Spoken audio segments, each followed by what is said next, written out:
Introducing from Loveland, Colorado, Decibullz custom molded earphones.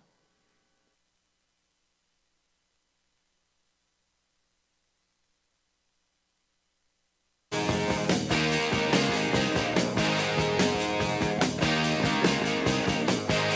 show us everything you've got. You keep on dancing and the room. Well, what's up? My name is Kyle Kirkpatrick, and I'm the owner and inventor of Decibullz custom molded earphones. A little bit about myself. I'm also an elite and Olympic-level men's gymnastics coach, as well as a professional, well, ex-professional extreme athlete.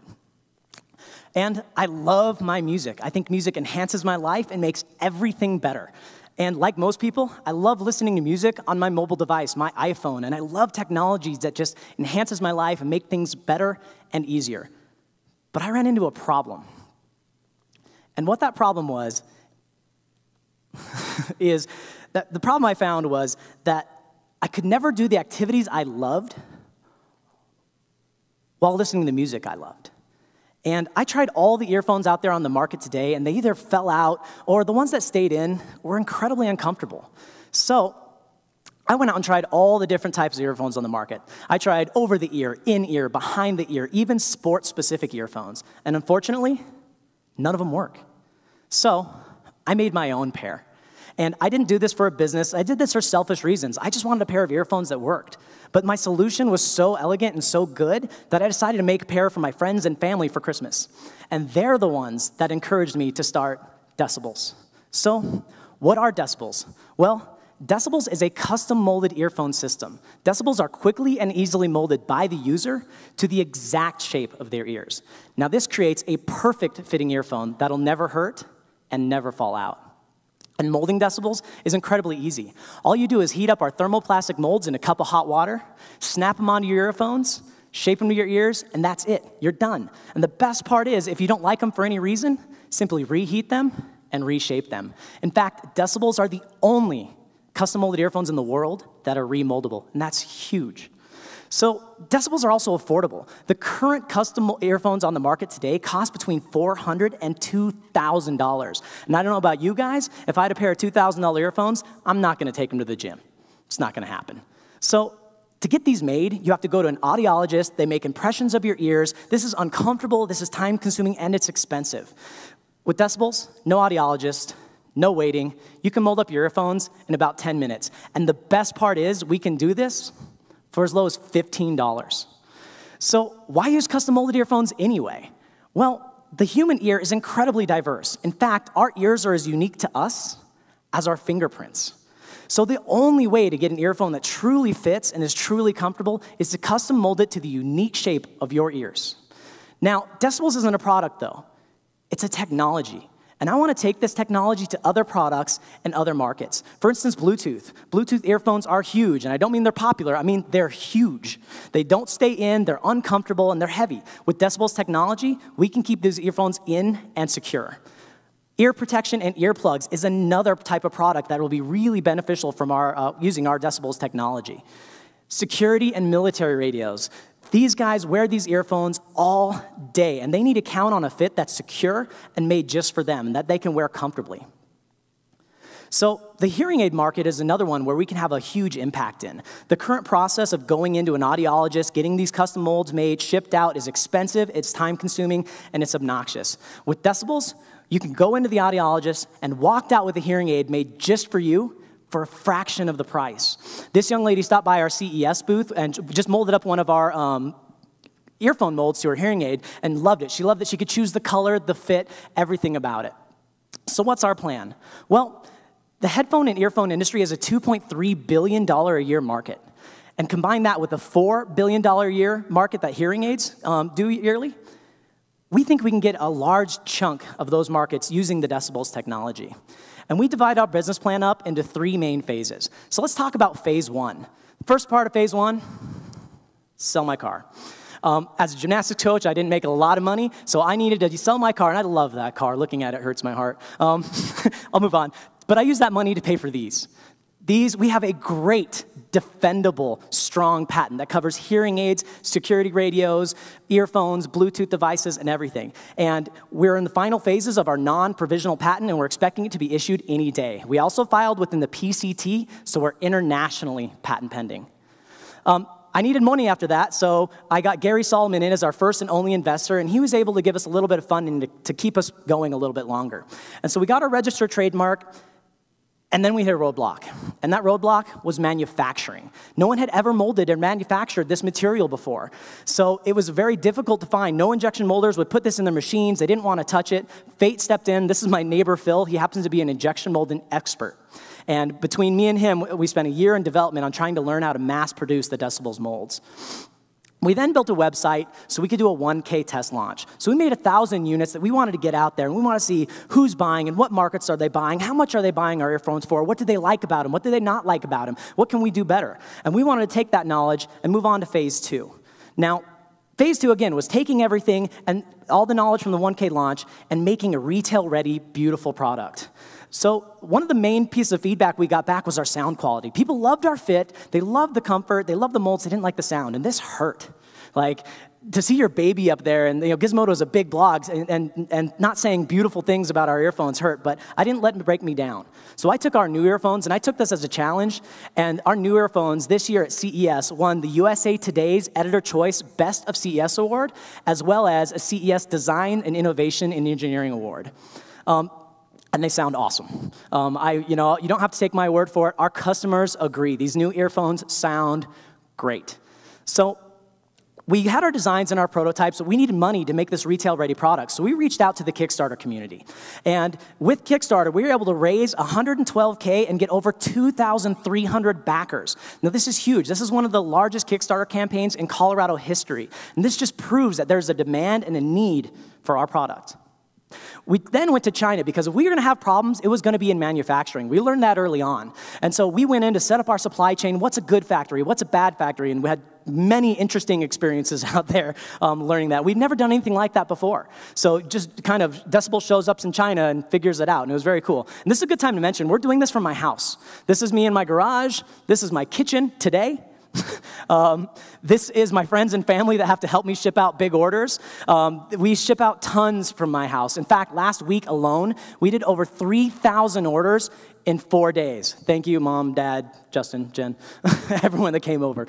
So we have our retail-ready product now. So now we're ready to move on to phase 3. And phase 3 is all about getting this product out there, getting into retail, getting into distribution. So last year, we were able to do 80K in sales. This year already, we're at 170K. And in 2015, we expect our sales to soar well over $500,000. But in order to do that, we're going to need capital. So we need to raise another 250K. And we want to do this one of two ways. The easy way, which is winning the Blue Ocean Challenge, and I appreciate if you guys could help me out there, that'd be great. Or we are prepared to go get investor capital to help us move on to this next step. And we want to use this for growth. And we want to also develop and create jobs in our community. We want to have the people that can help us manage the growth that we expect. We also want to develop new products, Bluetooth, hearing aids, earplugs. All these things can benefit from the Decibullz technology, and we have great designs for all of those ready to go. So with that initial 30K investment, I've been able to help over 9,000 people listen to the music they love while doing the things they love, regardless of what that is. That's Jonathan Horton. He's an Olympic gymnast for US, and he's never been able to do high bar while listening to the music. And it was a surreal experience for him that he could finally bounce trampoline and tumble and do all these great things while with his own soundtrack.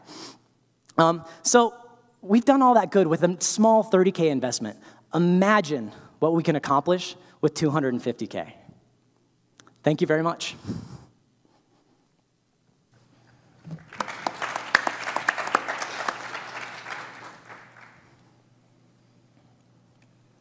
So what is this retailing for right now? So that package right there is $50. And what's your cost of goods sold right now on this? What? Your cost of goods sold? Cost of goods sold right with those? Yeah. How much does it cost you? You sell it for $50. What does it cost you? Oh, to manufacture? $8 for the whole entire package, and that's shipped in the U.S. That's when they get to our doorstep. And the intellectual property, tell me what the key claims are actually covering. Is it the material itself? I'm guessing not. Is it the It's the combination? process. It's a matter of heating up a moldable material and wrapping it around an electronic and putting it in your ear.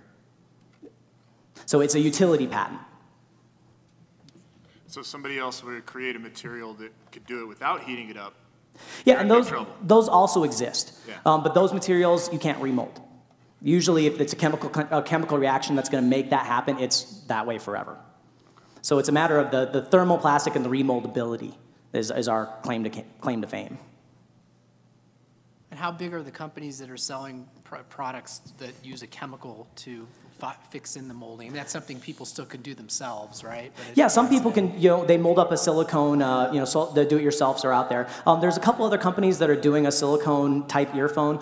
They're very small at this point. But then there's also the big boys, which are making the Ultimate Ears and the Audiologist $2,000, $400 earphones.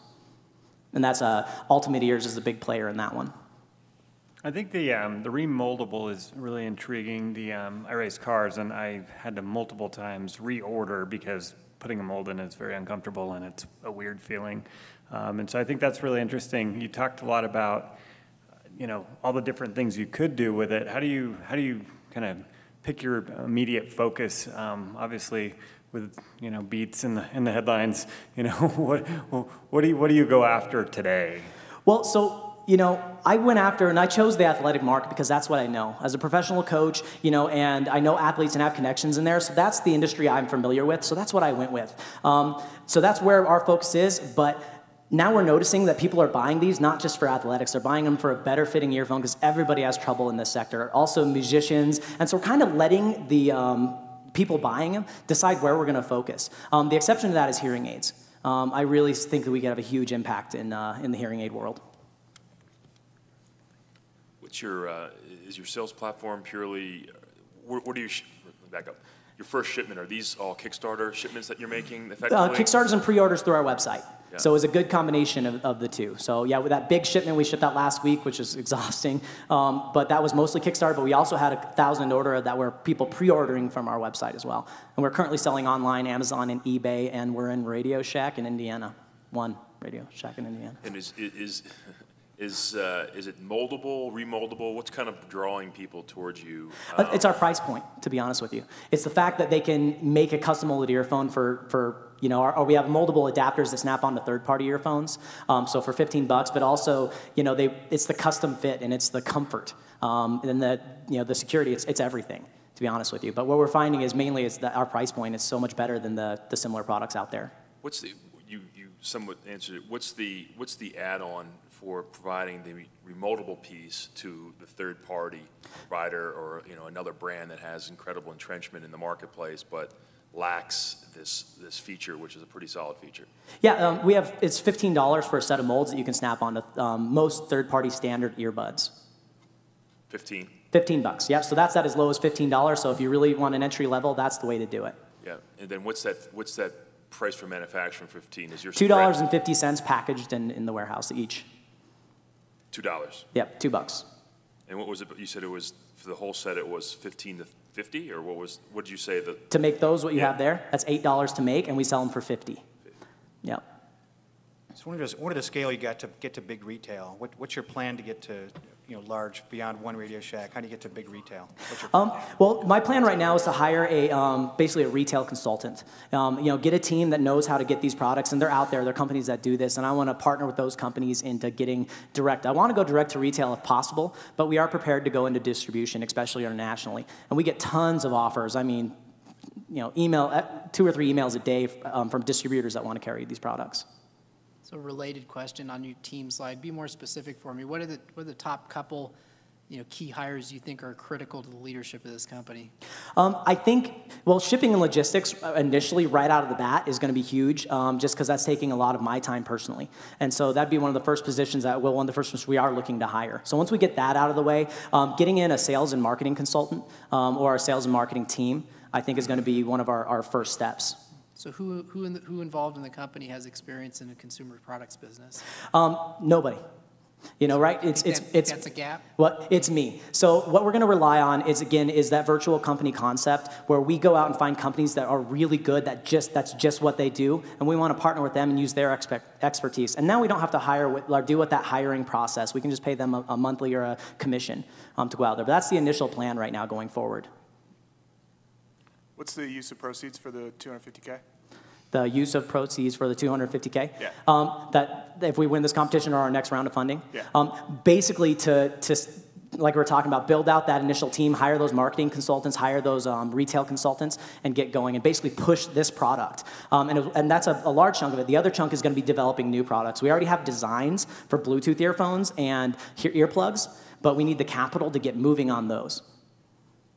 Have you thought much about, I think this market is really interesting, and the influencers play a big role, obviously. Have you thought much about, you know, celebrities or, you know, with something like this and the price point and the option and colors? I mean, it's very much like, you know, an iPhone cover. It's something very customizable and something fun. Have you thought about other ways to get the word out? Yeah, you know, with my connections, all the men's Olympic gymnastics team are rocking Decibullz right now. So, you know, I'm using, you know, them to kind of get a foot in the market, but also, no, I'm very open to partnering with any celebrities or any, you know, getting these out in the public. And when people see them, they say, you know, what are these? How can I get them? And, you know, I think, like you said, getting them in the right hands or in the right ears of the right people is crucial.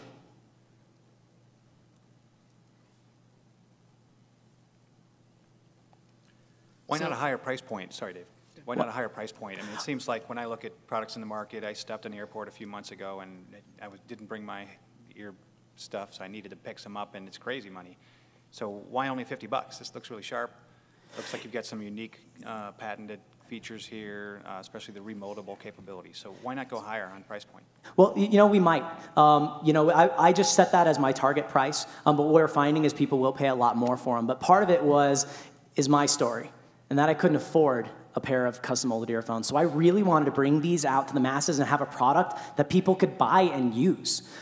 We are planning on having 3 different price points using the same technology and the same system. This is designed to be expandable. So we can use our same molds and the same tools for those molds. We're going to do a higher end model around $120 to $150, which will be balanced armature, stainless steel, Kevlar wrapped cables, like an audiophile model, and hit at different price points as well. So going back to the alternatives that are out there today, you said there's some where they use chemicals to fix the shape. Are there alternatives out there that are self-done where the consumer molds it themselves using those types of processes? Yeah, that's what I was referring to. So the existing companies that are doing this, what they're doing is they're putting in an earbud, mixing 2-part silicone, and shoving it over the earbud.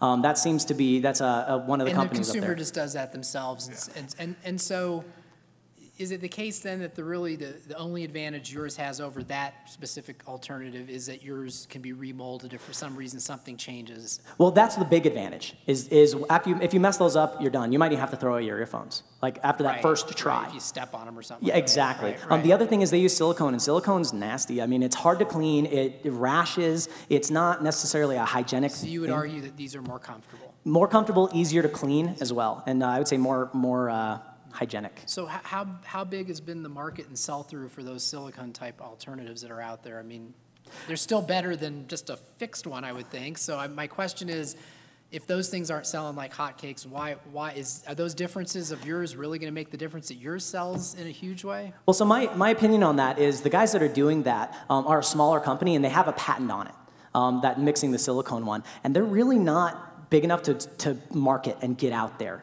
So there's no one pushing the way and leading the way. I mean, they really are they're niching themselves on racing and car audio, and that's just right where, racing, motorcycle racing, and that's where they're putting all their funds and money. So I think their product could be better, getting into more public spot. How much capital do you think you'll need to raise then over the life of your company? Over the life of the company, I'd have to think about that for a while and get going. Right now, it's worry about phase 3 and get on and let's hammer this out, and then grow with the company as we grow.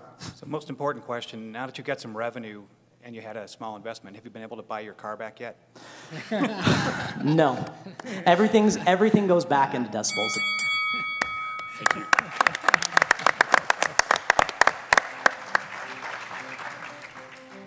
Thank you. I think so. Thanks. away.